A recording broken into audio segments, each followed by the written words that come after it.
Yo, how's it going there, YouTube? Here with my buddy Tyler Reno, where he topped first place with this Grade 1 Rush Grand Blue deck. Go ahead and take it away. Alright, okay.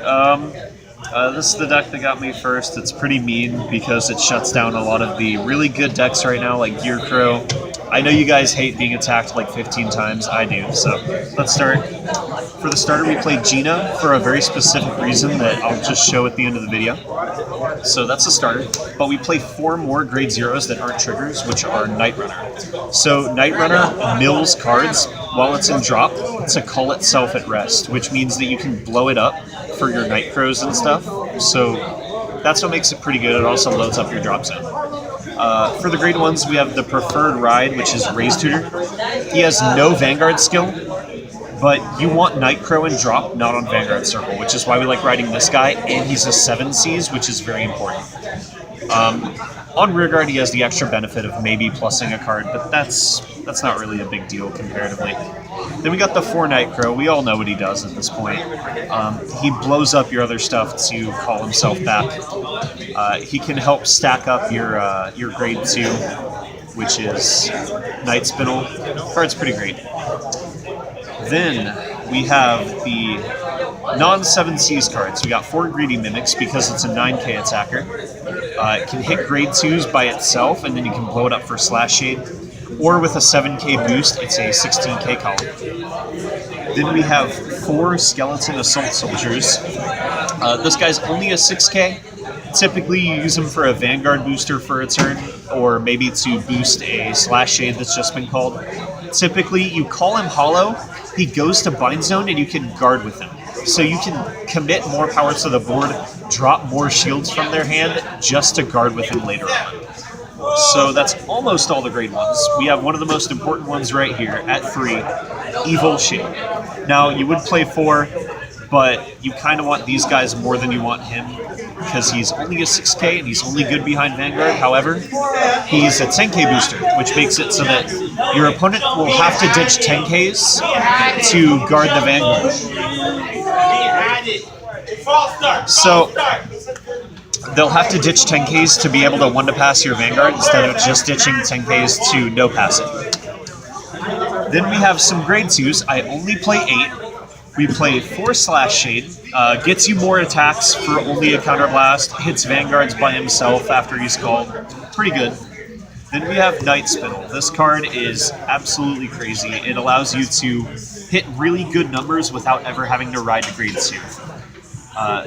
So, yeah, it also stacks when you call more stuff from drop with it, which means that if you call one thing while it's on board, it's an 11k, you can swing with it at Vanguard and then blow it up for a Slash Shade, stuff like that.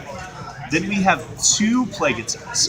So there are 2 of them in here for 2 reasons. One, because it's a 7C's name that you can pitch for Night Spinel, which is quite important because sometimes you don't want to be ditching your shields, like your Night Crows and stuff, just to call a Night Spinel. But the second reason is that every once in a while, if you're playing against a Limit Break deck, you will wait till they hit 3, and then you'll ride a grade 2, and then counterblast 2 to ride Plagueton in stride and try and put them from 5 to dead. Because typically they're at 5 damage, they're a Limit Break deck, they want to tank it. So that's usually what I use him for. He sometimes will win against Limit Break decks, and that's why he's kind of important. That was it for the main deck? No, we got triggers, which is pretty simple. I mean, normal hits. Oh, yeah. So you don't play Perfect Guards, Quinted Walls, nothing like that? No protection? You play none of that. Just you aggro. Don't need it. You really don't. A lot of times, since the opponent will call rearguards to try and poke at your rearguards, you just bring them back, punch their rearguards, and then punch their Vanguard if they're trying to out-aggro you. At that point, they're going to run out of resources long before you ever do, and they're just not going to have a chance. And then if they try and hold back everything, then you don't need to be guarding. So yeah, that's the whole point. And right, also, you play all 10k shields, you play 16 crits. 16, wow. 16 crits. You play no heals, you can't use them, you're always at higher damage. You only play Cody's because sometimes they're a Vanguard booster, and you play these because they go into Soul to draw cards. So you might need to draw rearguards. 16 crits is definitely the way to go. Kill them faster. Now for the most important part of the deck. Yeah, sure, Your whatever. stride zones, man. Literally, for G-Zone, I don't care. I just took some of my Night Rose stuff and threw it in there to make people think that I was using an actual deck. But So is this essential for the grade 1 rush, or is it just actually, you do. You are supposed to have 2 of them in there. You really don't have to. You can play this guy or the Night Mist Stride, because those are the strides that you're going to actually kill the Limit Break decks with if they get that far. Usually I remove 2 G-Guards just to put the Fear of God in them, but sometimes you have to G-Assist to 1, and you want to make sure you hit a 7 Cs. So sometimes if I'm going first and I actually whiff a 1, I'll G-Assist, and if there's a 1 in there and it's not a 7 Cs, I'll just put it back and be like, I failed G-Assist. Gotcha. Just real casually, just so that I can try to hit another grade 1 that's a 7 Cs. So this doesn't really matter. We can just throw this out. But this is the main deck. This is the important part.